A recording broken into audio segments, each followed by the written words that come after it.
Oh,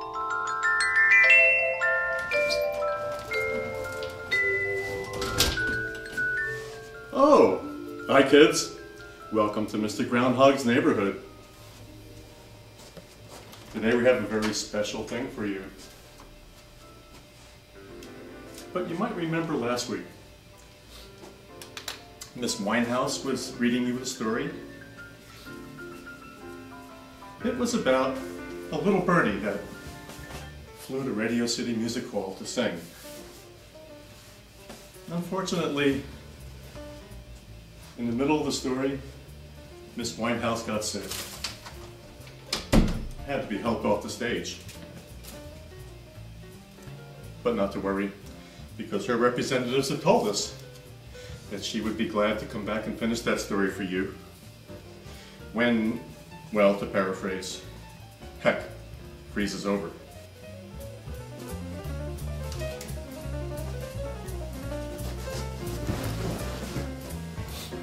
Well, we have a treat for you.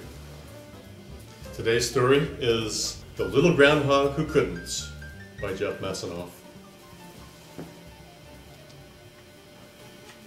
Everyone knows Christmas. Everyone knows Easter.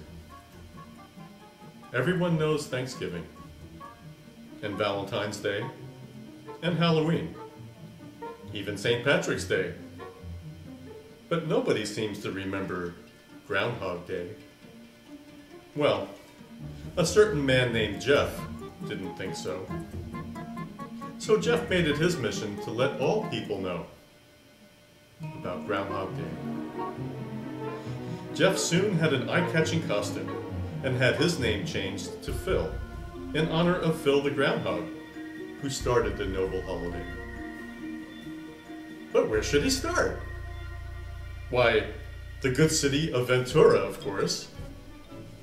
So Phil went straight down to Main Street. Phil then told a biker about Groundhog Day, but the biker wouldn't listen. So Phil said, "I think I'm in trouble." Then he told a businesswoman about Groundhog Day. But the businesswoman didn't speak English, so Phil said, "Pienso estoy en apuro." He even told the butcher, the baker, and the old candlestick maker. But all they did was sell him 19 pounds of meat, a baker's dozen of assorted baked goods, and some funny-looking candles. Phil was so disappointed. What was he doing wrong? Suddenly, Phil was struck with a moment of clarity, or a heart attack. Either way, he realized then that he needed to get in touch with his inner groundhog. So, Jeff headed to the one place he knew he'd find some lovable animals.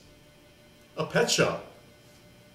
It was there that Phil walked with the animals, talked with the animals, well, sort of, flew and squeaked and squawked with the animals, trying to get in touch with the groundhog within. But they wouldn't listen, and now he was banned from Gail's Pet Emporium for life. It was then that Phil said to himself, "I think I'm in trouble." Now, he was telling the cops about Groundhog Day, but they just wrote him off as a raging derelict. So Phil said to himself, "I think I'm in trouble." So Phil told his lawyers, Dewey, Cheatham, and Howe. But even after forking over a bundle of cash, the lawyers wouldn't hear him. So Phil said to himself, "I think I'm in trouble." Phil then pleaded to the judge about Groundhog Day. Pleas that fell on deaf ears. So Phil said to himself, "I think I'm in trouble." So Phil vented to the psychiatrist about Groundhog Day. But even she wouldn't listen.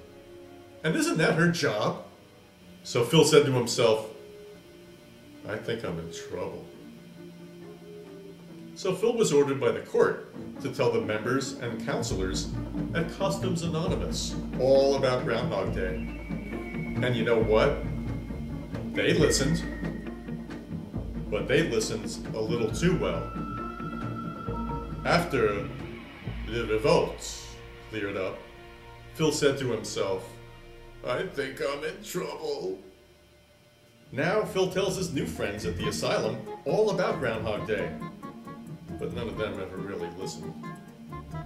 Then Phil exclaimed as he snapped on the double, "I think I'm in trouble! I think I'm in trouble! I think I'm in trouble!"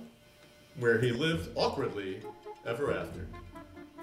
That is, of course, until he escaped with the help of his new pal, Chief. The end.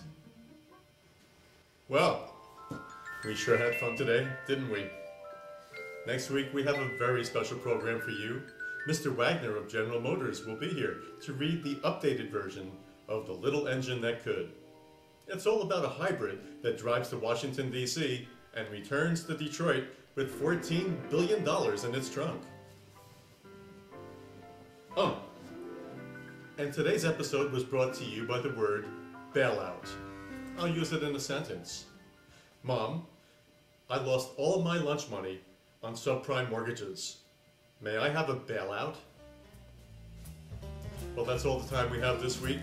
I hope... What? Hey! That's not a storybook!